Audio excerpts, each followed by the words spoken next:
Hello, Lansing Fire. Today we're going to be talking about pre-incident planning on ESO.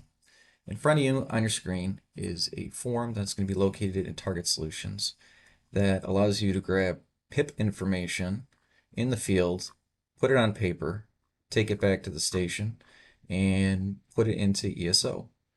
So we're not going to dig into the minutia of this form. Just want to let you know that I filled this out. It's there for you to fill out. And we're going to be talking about this building here today, which is 3415 East Saginaw. And we're going to be pipping the occupancy known as batteries and bulbs. All right, here we are at our ESO login screen. We're going to log in. And just like the last video, we're going to be focusing on this properties button. So we're going to click properties. And we're going to type in 3415 with that E. So several things pop up. You have this building here for 3415 East Saginaw. You have different occupants, and then you have the actual physical property here, which is the dirt. So the way that this goes again is the property is the physical dirt. This is going to be the physical building on the dirt, and the occupants are going to be the suites or the different businesses inside this building. So we're going to start at the top here at property. And again, as previously explained here, we have this blue border and we have 3415 East Saginaw. We can click this down arrow, get to the building, or we can get to different occupants. On this red banner here, there's several different choices. You have summary, property, contacts, water, attachments, permits, and history. If we click down to building, you can see that construction and fire protection pops up. And this is where we're going to be putting in some of our PIP information.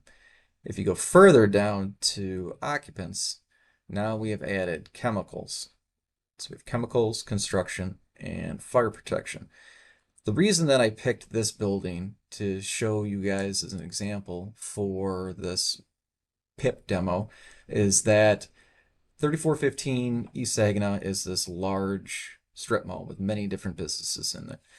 Never been there.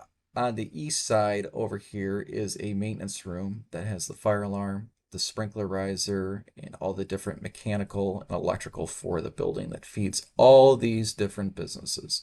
And this is important because batteries and bulbs has a sprinkler system in it, but the mechanics of the sprinkler system, the riser, the shutoffs, all that is in a different room. This has a fire alarm in it, smoke detectors, horns and strobes. However, the fire alarm panel is over here. So it might be important for us to document where this stuff is located in the actual building. But we're going to be focusing more on the occupancy today. So we're going to click down to batteries and bulbs. When we go over to chemicals, this is a battery store, and we have batteries in the battery store. So there's lead batteries that have lead and sulfuric acid in them, as well as lithium ion metal batteries. So if you want to add chemicals to any of these PIPs you do, you can just add chemical. That's how I got these three.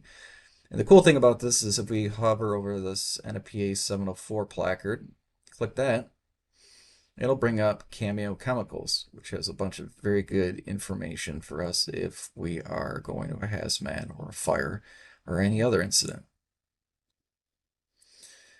All right, moving on.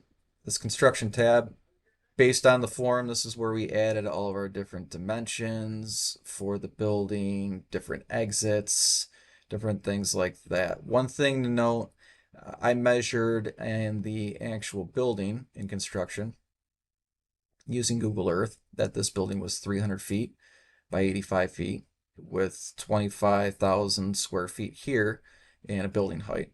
If you actually go into the occupancy, this little storefront is not going to be that amount of length, width, or square feet. So if you need to adjust it, you can say it's not the same as the building and click here, no. There is one exit on the A side, one exit on the C side here. That's not the same as the entire building. And just scrolling through here, we add that's enclosed building, building construction type, and a bunch of other useful information, including an Xbox location. So we added location east of batteries and bulbs by the main door, took this picture and put this little circle to show responding crews where this is. Fire protection is much the same. It's going to tell you where the risers are, the riser FDC locations on the delta side. This is a wet sprinkler system.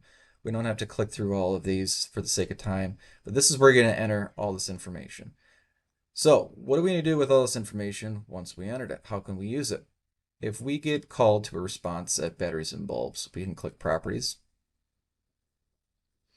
and we can type in 3415 East Saginaw, and it's going to bring up the building, which we can click that blue down arrow and get to batteries and bulbs, or more conveniently, we have batteries and bulbs right here. So we're going to click this.